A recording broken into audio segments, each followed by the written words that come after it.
Hi everyone, welcome to my channel glimpse of my life. তো আজকের blog শুরু হচ্ছে কাজ থেকে অবভিয়াসলি। তো আজকে আমি শাড়ি পরে এসেছি, কারণ হচ্ছে আজকে ছিল নার্সেস ডে সেলিব্রেশন ছিল হসপিটালে। তো সেই জন্য আজকে শাড়ি পরে এসেছি, কারণ সবাইকে শাড়ি পরে আসতে বলা হয়েছিল। আর এমনিতেও কোনো রকম অকেশান হলে আমি শাড়ি পরেই আসি। উইদাউট এনি অকেশানও আমি শাড়ি পরে আসি, কারণ হচ্ছে কি আমার শাড়ি পরতে ভালো লাগে, খুব পছন্দের আউটফিট এটা আমার। অ্যাকচুয়ালি একটা কথা আছে, শাড়িতেই নারী। তো actually I believe in that phrase. Actually শাড়ির মতো ভালো আউটফিট আর কিছু হয় বলে আমার মনে হয় না। যে শাড়ি পরতে জানে তার কিন্তু একটা দারুণ অ্যাডভান্টেজ, কারণ শাড়ি যে কোনো অকেশানে যে কোনো কিছুতে ইউ ক্যান ক্যারি দ্যাট। তো যাই হোক, ব্লগ শুরু হচ্ছে কাজকর্ম দিয়ে। অলওয়েজ বলেইছি আমি, কাজকর্ম ছাড়া কিছু নেই। তো আজকে খুবই বিজি স্কেডিউল আমার, কারণ হচ্ছে আজকে যেহেতু প্রোগ্রাম আছে, তাই তাড়াতাড়ি কাজকর্ম শেষ করে নিতে হবে। সকালের কাজ, দুপুরের কাজ, সেগুলো তাড়াতাড়ি না সেরে নিলে আমরা প্রোগ্রামটা দেখতে পাবো না। তো যে ইভিনিং ডিউটিতে আসবে সেও তার কাজটা তাড়াতাড়ি সারতে হবে তাকে, কারণ নাহলে আমরা ফুল প্রোগ্রামটা দেখতে পাবো না। অ্যাকচুয়ালি আমার এই ধরনের প্রোগ্রামগুলো দেখতে বা অ্যাটেন্ড করতে খুব ভালো লাগে। যে যেরকম পারে, মানে যে যেরকম যার পক্ষে সম্ভব হয় যতটা, তো সে সেরকম পারফর্ম করে। সে ভালো খারাপ সেগুলো পরের ব্যাপার, কিন্তু হচ্ছে কি পার্টিসিপেট করাটা আমার কাছে খুব বেশি ভ্যালুয়েবল। যে পার্টিসিপেট করেছে, অ্যাটলিস্ট চেষ্টা করেছে। তো সেই জন্য ভালো খারাপ কোনো যায় আসে না, প্রোগ্রামটা অ্যাটেন্ড করাটা খুব, পার্টিসিপেট করাটা খুব জরুরি। তো সেই জন্য তাড়াতাড়ি কাজ সারতে হবে, কারণ 2টো থেকে প্রোগ্রাম শুরু হবে যেহেতু। তো দুপুরের পেশেন্ট আপডেটসগুলো তাড়াতাড়ি দিতে হবে, না তারপর আবার লাঞ্চ করতে হবে। না হলে আবার প্রোগ্রাম শুরু হয়ে গেলে তখন আর লাঞ্চ করতে উঠে আসতে ইচ্ছা করবে না। তো লাঞ্চ স্কিপ করা তো যাবে না। তো সেই জন্য যত তাড়াতাড়ি সম্ভব কাজগুলো করে নিয়ে আমরা প্রোগ্রামে ঢুকবো একদম। তো আজকে প্রোগ্রামের পরেও আমার আবার নিজের প্রোগ্রাম আছে, কেন কি হচ্ছে আজকে ফ্রেন্ডের সাথে প্রিন্সেপ ঘাট যাওয়ার কথা।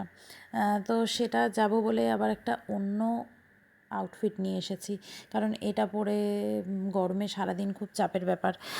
থাকতে আমি পারি, কিন্তু হচ্ছে গিয়ে ও যেহেতু পরবে না শাড়ি, তো হচ্ছে গিয়ে আমাকে, মানে আমি শাড়ি পরে যাব আর ও এমনি অন্য জামা পরে যাবে, তো সেটা একটু চাপের ব্যাপার। তো সেই জন্য আমি আর একটা জামা ক্যারি করেছি। তো সেটা আমি এখান থেকে বেরোনোর আগে চেঞ্জ করে নেব। প্রোগ্রাম বলেই অবভিয়াসলি এরকম শাড়ি টাড়ি পরে এসেছি, নাহলে মাঝে মধ্যে শাড়ি পরে আসি আমি। তো সেই জন্য আরেকটা আউটফিট ক্যারি করেছি, তো ওটা যাওয়ার সময় চেঞ্জ করে নেব। তো এখন আপাতত যত তাড়াতাড়ি সম্ভব কাজগুলো আমাকে সারতে হবে। কাজগুলো সেরে তারপরে হচ্ছে গিয়ে ওখানে অ্যারেঞ্জমেন্টস দেখতে যাব, যেখানে প্রোগ্রাম হচ্ছে সেই রুমটা কী করেছে, সাজিয়েছে, কীরকম কী অ্যারেঞ্জমেন্টস করেছে, সেগুলো দেখতে যাব। আমার এই সমস্ত খুব ভালো লাগে আর কি। তো এখন আমি যেটা করছি সেটা হচ্ছে, একজন রাইলস টিউব পেশেন্টের ডায়েট চার্ট বানানোর ছিল। তো ডায়েট চার্টটা বানিয়ে যদি আমি উপরে রাউন্ডে না যাই, তো দেন দেরি হয়ে যাবে। ডায়েট চার্ট দিতে পেশেন্ট ডিসচার্জ হয়ে যেতে পারে। তো সেই জন্য আগে ডায়েট চার্টটা বানিয়ে তারপর আমি বেরোবো রাউন্ডে। সেই কারণে এখন ডায়েট চার্টটা বানানো হয়ে গেছে আমার, তারপর কাউকে একটা ডেকে ডায়েট চার্টটা আবার পাঠিয়েও দিতে হবে। তো সেই কাজটাই এখন চলছে, এটা করে তারপর আমি বেরোবো।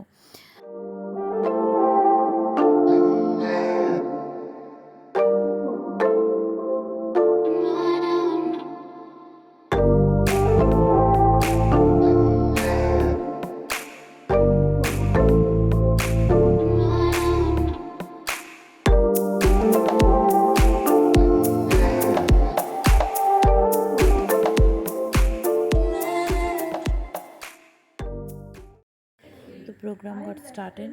তো প্রথমে এটা ওদের সিস্টার্সদের ওথ টেকিং রিচুয়ালস হচ্ছে।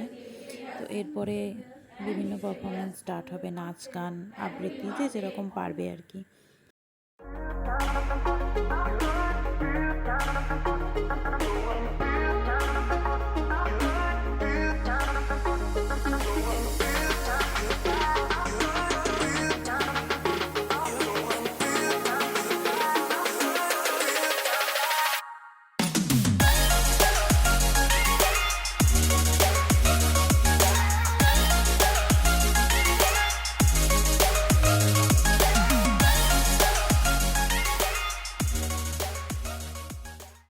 ফাইনালি অফিসের পর চলে এসেছি ঘাটে।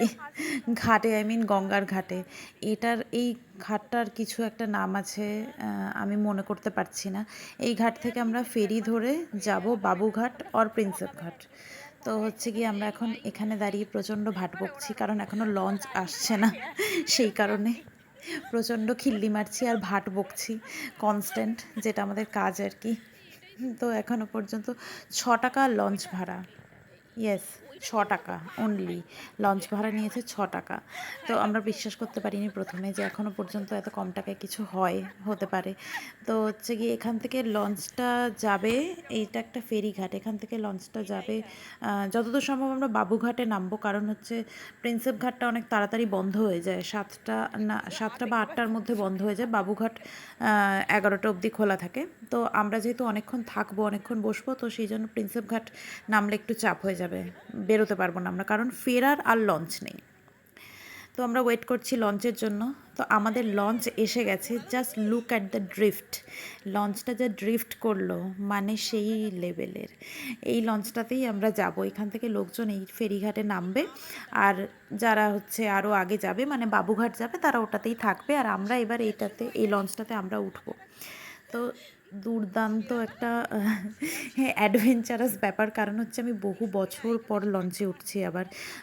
শ্রীরামপুর থেকে ব্যারাকপুর যখন যেতাম তখন প্রচুর লঞ্চে যাতায়াত করেছি, তখন একটা মানে দারুণ একটা ভালো লাগা ছিল। তখন ওই লঞ্চগুলো একটু অন্যরকম ছিল, মানে kind of steamer kind of thing. তো ওটা আলাদা ছিল, কিন্তু এই লঞ্চগুলো একটু অন্যরকম। ওটা স্টিমার ছিল, কীরকম একটা আওয়াজ হতো। তো হচ্ছে গিয়ে ওটা একটা অন্যরকম ছিল। প্রচণ্ড বীভৎস গরম, লঞ্চে উঠে পড়েছি, মানে এত গরম বলে বোঝাতে পারবো না। কিন্তু হ্যাঁ, এই লঞ্চটা ছাড়ার পর বেশ সুন্দর হাওয়া দিচ্ছিল, ওই গঙ্গার যে একটা হাওয়া ওটা পেয়েছিলাম। আর এইটা আমি হচ্ছে ডিসগাস্টেড একটা ফেস করেছি, কারণ এখানে দাঁড়িয়ে গঙ্গাতে থুতু ফেলছে, মানে কি বলবো, অসহ্য একটা, মানে I just got pissed off. I mean আমি জাস্ট হ্যান্ডেল করতে পারিনি, এত রাগ হয়ে গেছিলো। তো যাই হোক, এটা হচ্ছে গিয়ে লঞ্চ থেকে এটা ভিউটা এত সুন্দর। এটা হচ্ছে সেকেন্ড ব্রিজ, আর এইদিকে আছে হাওড়া ব্রিজ, ওদিকে হুগলি সেতু, এদিকে হাওড়া সেতু। তো এইখানে এই যে জায়গাটা দেখা যাচ্ছে আলো জ্বলছে যেটা, ওইটা দিয়ে আমরা নেমে তারপর ওটা দিয়ে হেঁটে যাব। ওখানটাও একটা ছবি তুলেছি খুব সুন্দর। এটা হচ্ছে বাবুঘাটে যেখানটা আমরা বসেছিলাম।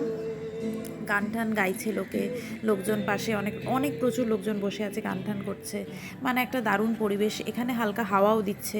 আমরা ভেলপুরি এ সমস্ত কিনে এনে ওখানে বসে বসে খেয়েছি, আর প্রচুর আড্ডা দিয়ে তারপরে বাড়ি চলে এসেছি। তো আজকের ব্লগ এই পর্যন্তই। Till then, like, comment and subscribe. Okay, by.